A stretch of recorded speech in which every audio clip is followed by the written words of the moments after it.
হিয়া শাড়ি পরে সিঁড়ি দিয়ে উঠতে পারছিল না, বারবার হোঁচট খাচ্ছিল।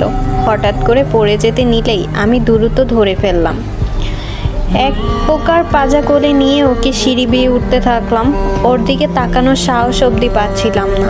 ওদের বাসার কাছে দিয়ে চলে এলাম। বাসায় এসে ভাবতে থাকলাম হিয়া কি ভাববে আমাকে। পরের দিন বৃষ্টি হয়েছিল, ক্লাস শেষ করে তাই সোজা ছাদে চলে আসি। এসেই দেখি সেখানে আগে থেকে হিয়া ভিজছে, তাই আমি পেছনে দাঁড়িয়ে থাকি। হঠাৎ করে দেখি অন্য একটা ছাদ থেকে হিয়ার দিকে একটি ছেলে তাকিয়ে আছে। আমি দ্রুত হিয়ার হাত টেনে সেখান থেকে সরিয়ে নিয়ে আসি। এসে হিয়াকে কড়া কণ্ঠে বলতে থাকি, চারপাশে খেয়াল রাখতে পারো না? একটা ছেলে তাকিয়েছিল তোমার দিকে। হিয়া মাথা নিচু করে সরি স্যার বলে চলে যায়। আমি মাথা ঠান্ডা করে বাসায় চলে আসি। সকালে ঘুম থেকে উঠে দেখলাম সবাই আমার দিকে কেমন রাগে চোখে তাকিয়েছে। বাবা হাতে মোবাইল নিয়ে রাগে কটমট করছে। আমাকে দেখে কাছে ডাকলো। বাবার কাছে যেতেই মোবাইলে আমার আর হিয়ার কালকের একটা ছবি দেখিয়ে বলল, এসব কি? আমার মান সম্মান আর রাখলে না।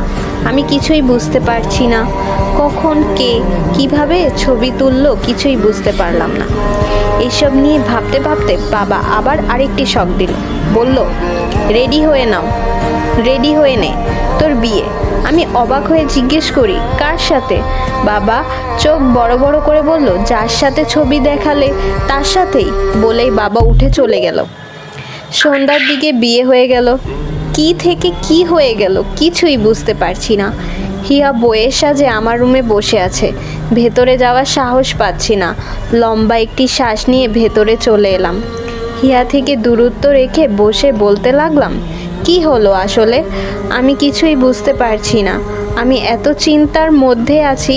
আর হিয়া হাসতে হাসতে বলল, আরে স্যার, আপনি এত ভীতু আগে জানতাম না।